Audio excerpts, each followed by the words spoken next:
On va commencer par le premier exercice. Donc, tout d'abord, pour faire une résolution d'un exercice, il faut tout d'abord faire une ou deux lectures. Donc, grâce aux études réalisées dans une région donnée, on a pu réaliser les deux colonnes stratigraphiques X et Y représentées sur le document A. Donc, la première question, déterminer l'âge relatif de la couche B en indiquant le principe utilisé.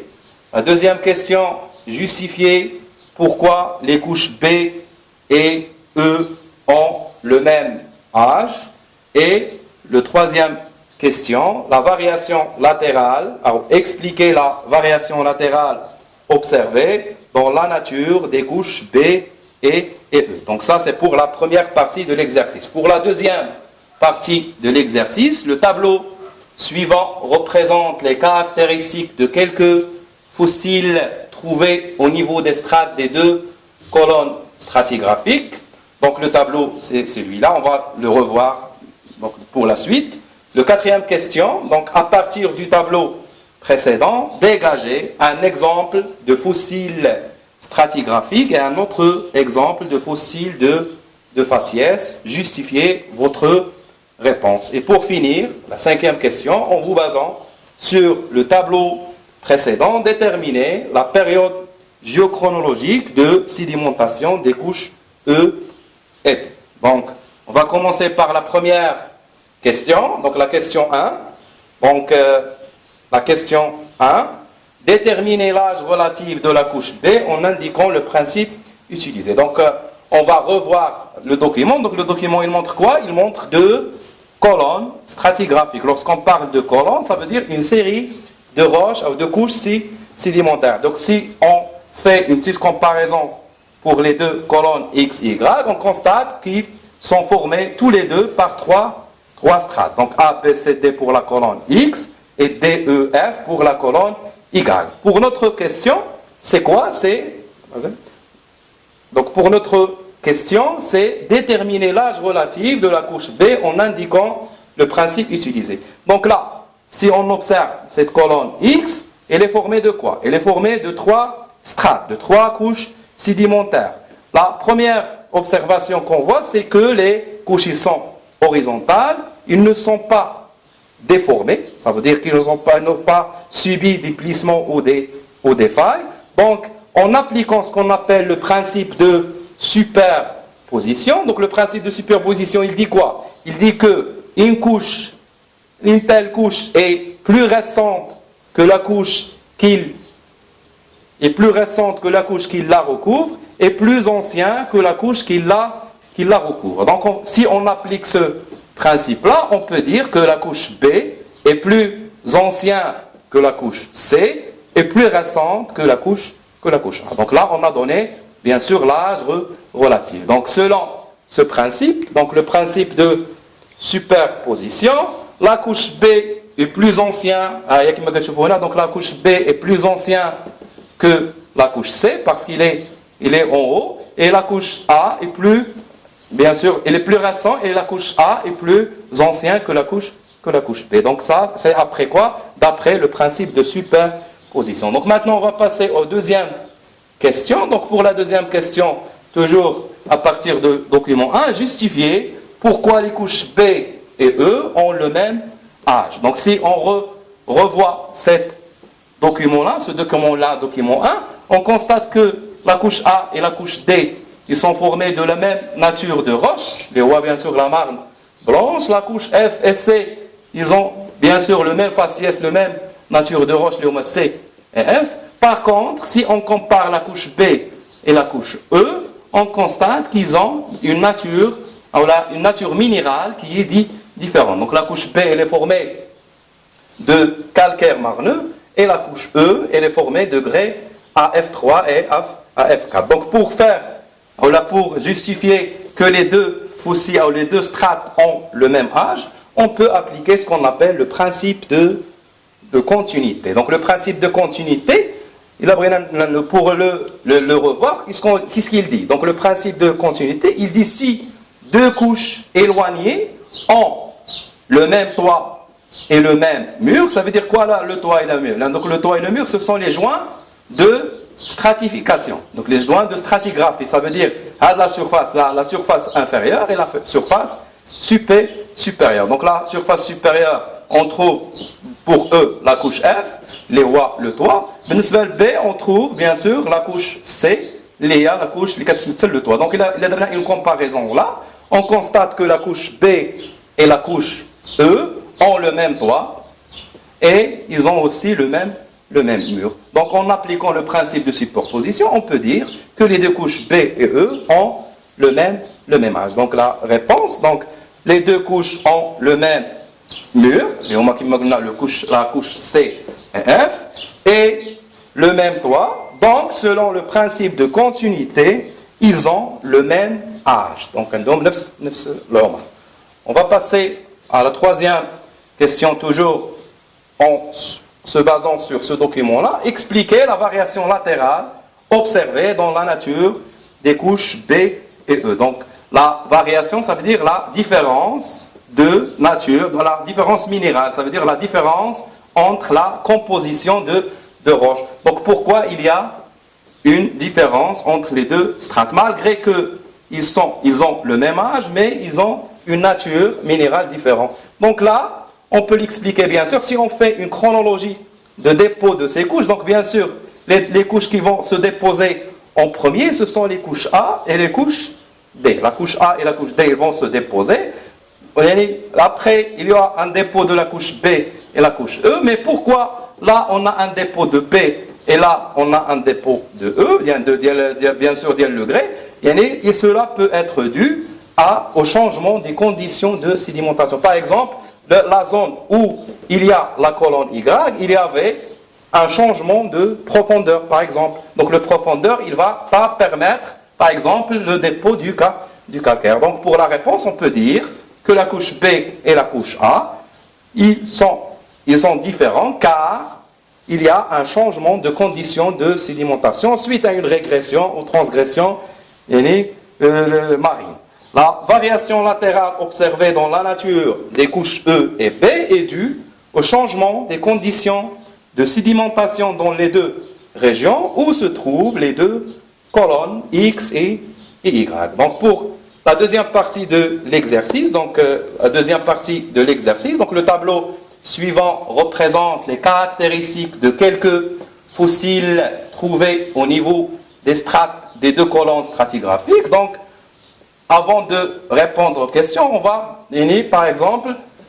parler de ce qu'on appelle un fossile. Donc, c'est quoi un fossile? Bien sûr, les fossiles, ce sont des traces d'êtres vivants ou des restes d'êtres vivants qui ont été emmagasinés, conservés dans les couches sédimentaires. Donc là, c'est les bivalves. On a donné ici 4 types de fossiles.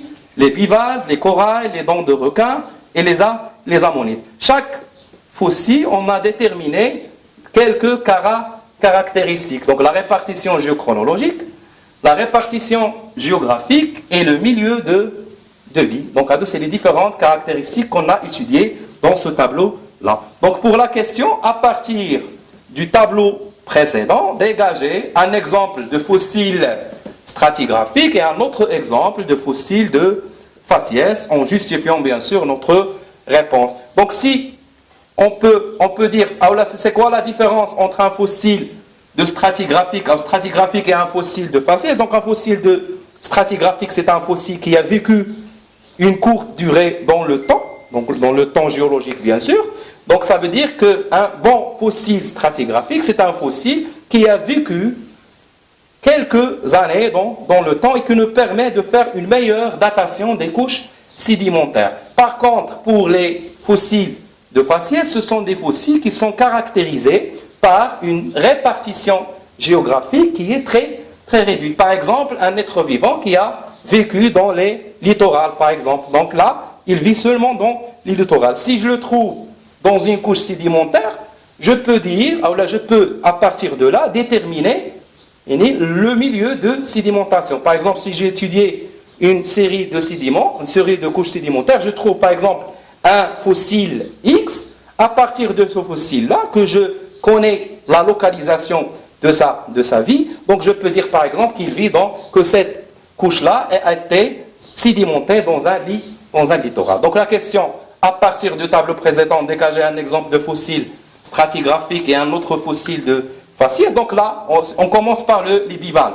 Donc les bivalves, la répartition géochronologique, il date du primaire, secondaire, tertiaire et quaternaire. Sa répartition géographique, elle est réduite. Par contre, les corails aussi, il a vécu dans les aires secondaires, tertiaires et quaternaires. Donc sa répartition géographique est réduite. Donc ces deux fossiles, ce sont des bons fossiles de faciès. Donc ce sont des fossiles, des meilleurs fossiles de faciès. Donc, si je veux répondre à la question, donc pour les fossiles de faciès, je peux citer soit les bivalves, soit les corails. Pour les fossiles de stratigraphie, on a dit qu'ils sont caractérisés par une vie qui est réduite, donc on peut parler de l'ammonite. Donc l'ammonite, il a vécu pendant la période qui est le Crétacé supérieur. Donc le Crétacé supérieur, c'est une période qui appartient au secondaire. Donc le Crétacé supérieur. Donc je peux citer là l'ammonite. D'accord? Donc on va un exemple de fossile stratigraphique est F4, l'ammonite, car il possède une répartition géochronologique réduite, bien sûr, et une large répartition géographique. Ça veut dire quoi? Ça veut dire que l'ammonite a vécu un temps qui est très, très réduit dans le temps géologique. Donc, il va nous permettre de faire des datations très précises pour les couches sédimentaires qu'il le contient. Pour les fossiles, l'exemple des fossiles de faciès, donc on peut citer les corails, on a déjà dit, le corail et les bivalves. Pourquoi? Parce qu'ils possèdent une large répartition chronologique et une répartition géographique réduite. Et pour finir, la dernière question, donc toujours comme bien sûr base le tableau, donc la dernière question, le 5e question. Donc en vous basant sur le tableau précédent, déterminez la période géochronologique des sédimentations des couches E et P. Donc les couches E et P, c'est les couches qu'on a déjà vues dans la figure 1. Donc on a B et O2. Donc la couche B et la couche E. Là, la couche B, il contient quoi? La couche B, donc c'est un calcaire qui contient le F1 et le F2. Les F1, ce sont les fossiles. F1, ce sont les bivalves. Bien sûr, F2, c'est les corails. Par contre, la couche E, donc il contient quoi? Il contient le F3 et le F4. Donc à partir de ces données-là, je peux déterminer l'âge des couches sédimentaires. D'accord? Donc là, si on passe par exemple pour les bivalves et les corails, ils se datent de l'ère primaire, secondaire, tertiaire et quaternaire. Pour les corails secondaires, tertiaires et quaternaires, donc de là, je peux dire que les bivalves et les corail, il date, je ne peux pas donner une date très précise. Pourquoi? Parce que ces fossiles, ce ne sont pas des fossiles stratigraphiques qui nous permettent de dater avec une grande précision la répartition des êtres vivants, donc de la datation des couches. Donc là, je peux dire que la première couche qui contient B, qui contient les bivalves et les corails, il date du primaire, secondaire et tertiaire. Par contre, si je passe à la couche E, il contient les dents des requins et les ammonites. Donc, il contient l'ammonite. L'ammonite, elle a vécu un temps qui est très rétréci dans l'âge. Donc, je peux dire que cette couche-là date, bien sûr, de Crétacé supérieur. Donc là, ça se voit l'importance d'un fossile stratigraphique. Donc, un fossile stratigraphique, il n'a pas vécu, il vit pas une longue période. Donc, il va nous permettre de donner une précision dans la datation relative. Bien sûr, la datation relative, vous l'avez déjà vu dans le cours. Donc la datation relative, c'est une datation qui permet de comparer l'âge, de donner un âge des structures géologiques en comparant les structures l'un en rapport à l'autre. Bien sûr, l'autre datation qu'on a déjà vue dans le cours, c'est la datation absolue. Pour la datation absolue, c'est une datation qui nous permet, bien sûr, de donner des dates qui sont très précis. Par exemple, les dates très précises, par exemple, en utilisant le carbone 14. Donc, le carbone 14 va nous permettre de donner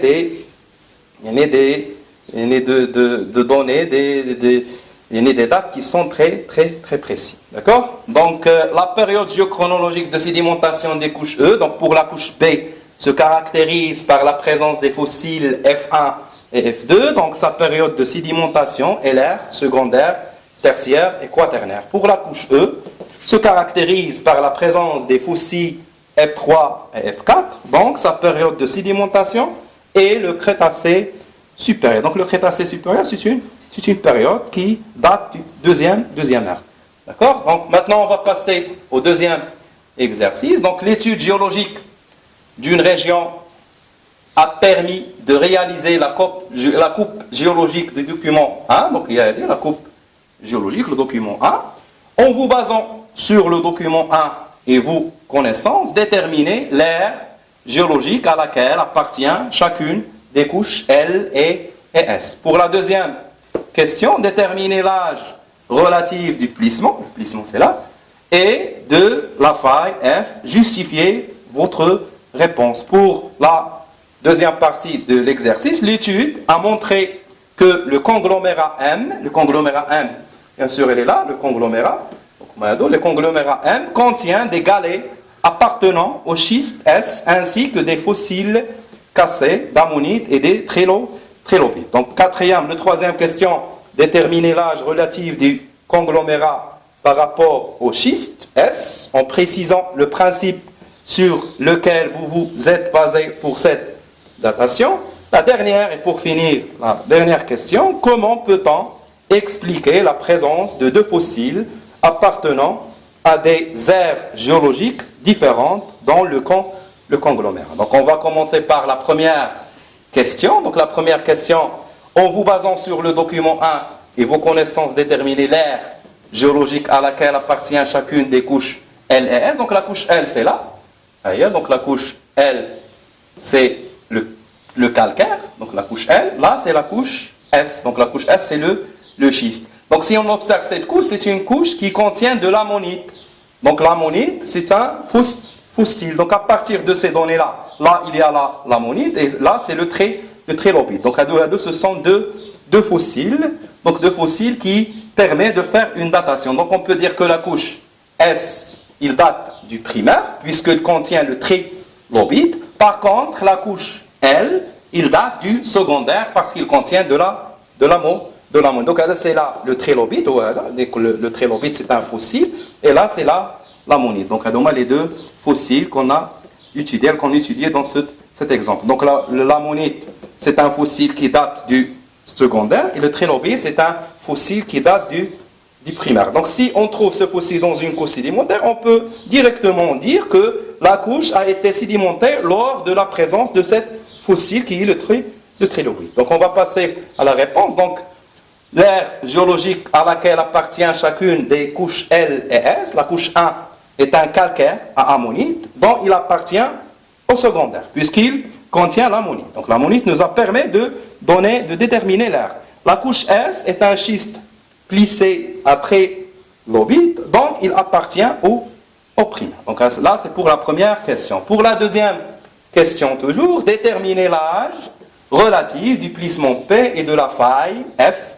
Justifiez votre réponse. Donc lorsqu'on parle de l'âge relatif, on ne donne pas des noms, des numéros. On donne bien sûr des comparaisons. Ça veut dire qu'on doit faire une comparaison entre le plissement. Bien sûr, le plissement, c'est une déformation géologique. Et la faille, qui est aussi une cassure au niveau des strates géologiques. Donc là, on va appliquer un principe qu'on a déjà vu dans le cours, c'est le principe de recoupement. Donc la faille, on constate que la faille, il coupe le pli. Donc puisqu'il coupe le pli, bien sûr, il est plus récent que le plissement. Donc selon ce principe qu'on appelle le principe de recoupement, c'est une structure coupe. Bien sûr, c'est là le faille et là les plissements, c'est la structure coupe les plissements. Donc on peut dire que la faille, il est plus récent que les plissements. Il ne peut pas avoir un plissement avant que la couche P, le plissement doit déposer. Donc là, on peut dire que la faille est plus ancienne que le plissement. Donc la faille F recoupe le plissement. Donc, d'après le principe de recoupement, la faille est plus récente que le plissement, bien sûr, selon le principe de recoupement. Donc, pour la troisième question, donc l'étude a montré que le conglomérat, donc le conglomérat contient des galets appartenant au schiste, ainsi que des fossiles cassés d'ammonite et des trilobites. Donc, la question, déterminer l'âge relatif des conglomérats par rapport au schiste S en précisant le principe sur lequel vous êtes basé pour cette datation. Donc le conglomérat c'est là. Un conglomérat c'est quoi? C'est un amas, c'est un ensemble de sédiments qui sont collés par, bien sûr, de l'argile. On l'appelle un conglomérat. Donc le conglomérat, il est formé là par quoi? Par un galet. Il y en a des galets qui sont émergés dans le conglomérat. Donc l'âge de conglomérat M, le conglomérat M qui est là, par rapport au schiste. On sait que le conglomérat il est introduit dans le schiste, donc on peut là utiliser ce qu'on appelle le principe d'inclusion. Donc le principe d'inclusion, si un sédiment ou un fragment de roche est inclus dans une couche, donc ce fragment il est plus ancien que cette couche. Donc on peut dire que là, le galet appartenant au schiste S est inclus dans la couche de conglomérat. Donc, selon le principe d'inclusion, le galet est plus ancien que la couche de conglomérat. Et pour finir, la dernière question, donc comment peut-on expliquer la présence de deux fossiles appartenant à des aires géologiques différentes dans le même conglomérat? Donc, le même conglomérat, on a trouvé deux fossiles. Un fossile qui est le trilobite qui date du primaire et un autre fossile qui est l'ammonite qui date du secondaire. On l'a trouvé dans la même strate. Donc de là, on peut dire, comment peut-on expliquer ces choses-là? Ça veut dire quoi? Ça veut dire que lorsqu'il y a le dépôt en l'aire primaire, il y aura un dépôt des trilobites. Après, il y a un arrêt de dépôt jusqu'à qu'il y a le deuxième aire, l'aire secondaire, où il y a le dépôt de l'ammonite. Donc l'explication qu'on peut donner, c'est qu'il y a un arrêt de sédimentation. Donc on peut expliquer la présence de deux fossiles appartenant à des aires géologiques différentes dans le conglomérat par une absence de sédimentation au cours des deux aires primaires et secondaires. Donc j'espère que mon exercice vous a permis de faire un petit rappel sur notre cours et merci pour votre attention et à la prochaine, Inch'Allah.